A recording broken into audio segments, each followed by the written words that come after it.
Hello everyone! Today we are talking about a power bank, but don't turn off just yet, because this is actually about our morning routine and finding the right sized, small but really powerful power bank for our van. Let me just show you what I mean inside. You've seen this before, so you've got your hob, you've got sink, and you've got this little space here. Now this space here is ideal for a power bank. So when you're off grid, obviously socket on the wall doesn't work, we don't have a built-in inverter in the van. The space down at the floor there is a bit far away and it's in front of a cupboard, so you can't get in there if you put it down there. If you put the power bank over the back there, that's too much of a faff to turn things on and off and to get to, especially if Sarah's still asleep in bed, can't be lifting the bed up and all that kind of thing. So we need something which is going to sit here, and ideally we want it to fit underneath the bench seat as well. So let's have a look and see what we can find.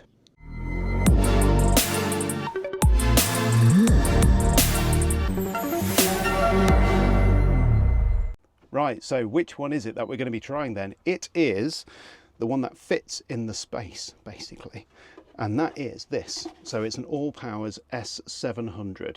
We're also testing the solar panel for it a bit later on as well, but this is particularly what we wanted to try because of how small it is. Look how dinky it is. And it's powerful enough to run all the bits and bobs that we want. So what we're going to do is we're going to test it with a hairdryer. We're going to boil some water. We're going to froth some milk. And we'll obviously see whether it fits in the space that we're trying to fit it in. So that is exactly what we're after. Let's see how it performs. Now, when we camp off grid, there's still things that we quite like to do, and we can use gas for quite a few of these things, but sometimes if it's just a quick pub stopover, we want to be quick, easy, no fuss, no mess, and get on with things. And that is where having a little power bank like this really comes into its own, because like if you've got a low wattage kettle like this one, this is a 600 watt kettle, it means you can boil some water without having gas. We've got a milk frother, a little Nespresso milk frother, so when we use our out in nano coffee machine, obviously that's rechargeable, and we can recharge it from this if we need to. That just makes the coffee, but then we like milky coffees, so cappuccinos, that kind of stuff, we can use the milk frother for that, which is nice. That powers off this. I think that's about 400 watts in power, so that works no problem at all. And it really, it just means you can have that little bit of extra freedom. Sarah, once she's had a shower, she likes to be able to dry her hair as well. And she's got I think it's a GHD travel hairdryer, one with the collapsible handle. And that's got 2 heat settings. And if you use it on the first heat setting, I think it's about 500-600 watts, something like that. But again, should work fine off this. We're going to give it a try and see how it actually works. So you can see it fits there quite nicely. You can obviously push it out the way a little bit more if you want to, but definitely a smaller footprint than the EcoFlow that we'd tried to use in here before. So one of the things that's important to us is that the power bank can fit under here, because it's a good safe place for it when we're driving along. And you can see here, we've got this space here, but we've got a heater in there and things, so you haven't got too much space. But if I try, I'm just going to pick this power bank up. So if I turn that round, it just, see how little spare room there is there, it just fits in there. And if I slide it to one side, still got a good amount of space left. So we think that's a good solution for us. No chance of fitting in the EcoFlow in there whatsoever. It just would not go in there. So. Right, it's first thing in the morning, time for a cup of tea. So we've got the S700 AllPowers here. Not switched it on yet. It should be at 100%. So just press the status button. That should show me. Yeah, so we got 100% here. If I turn on the AC, because I'm going to boil a kettle, just gives a quick fan test to start with. You can see there it's just starting up. There we go. So fans have gone off because it's done the test. Now this kettle here is a 600 watt kettle. It's about a litre in total, so it's probably filled to about there-ish, something like that. So just give that a start, and then on the screen here you'll be able to see it's climbing up, and it's just, what's that, 598 watts.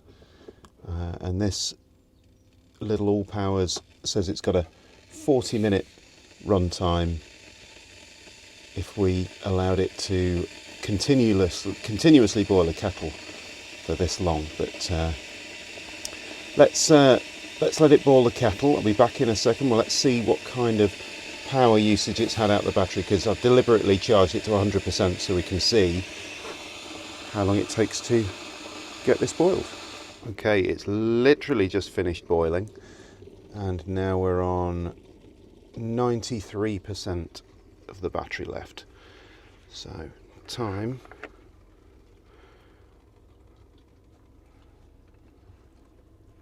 to make a lovely tea.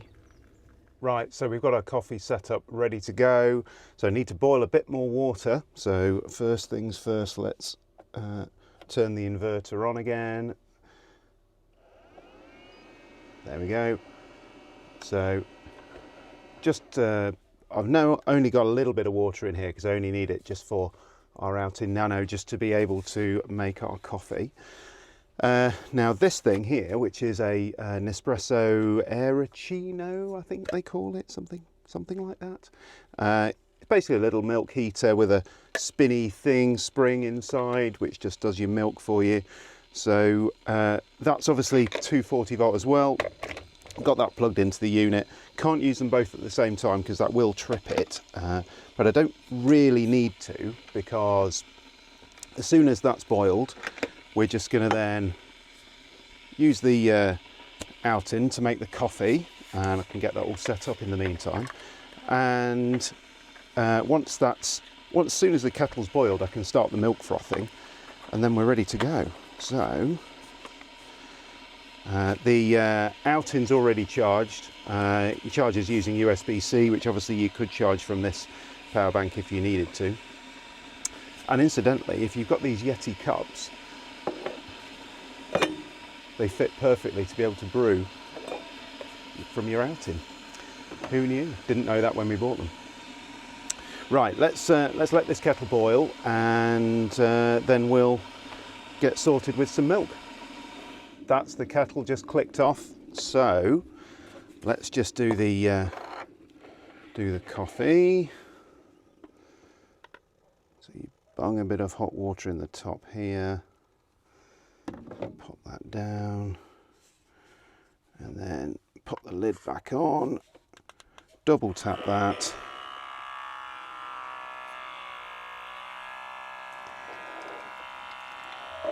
And there's the coffee ready. So that's that sorted. So coffee there, nice and hot. Pop some milk in here. Hit start on that. And now we wait for it to heat up. So we said we might have a look and see what kind of wattage this milk frother is, and it is currently 437 watts. So there you go. And I tell you, one thing I have noticed with this power bank is the fans don't seem to come on. And they do work, because they obviously self-test when you turn it on. But we've been running a kettle, 600 watts, been running this 400 watts. It's silent, there's no noise. Obviously, apart from the appliances themselves, nothing. So I don't know how long you'd have to run it at near on full capacity for, because it's only a 700 watt or a 700 watt inverter in here. So we're, with a kettle, you're running it near flat out, no noise so far. So that's a real positive. Okay, so that is the milk finished. So hopefully we've now got, there we are. Oh, that's really hot. So how much battery have we got left then? Let's have a look. 90%. So we've boiled a kettle for some tea. We've boiled another small kettle for doing the espresso. We've steamed some milk, and we've only used 10% of the battery so far. So Now we need to see how much it's going to use when Sarah does her hair. So Sarah's got her Travel GHD hairdryer here. Just pop that in there. Now, I think if you're careful and used setting 1, okay. So the heat setting, but setting 1 rather than 2, yeah. then that should work. Okay. Oh, there we go then. And if I just press the button on there,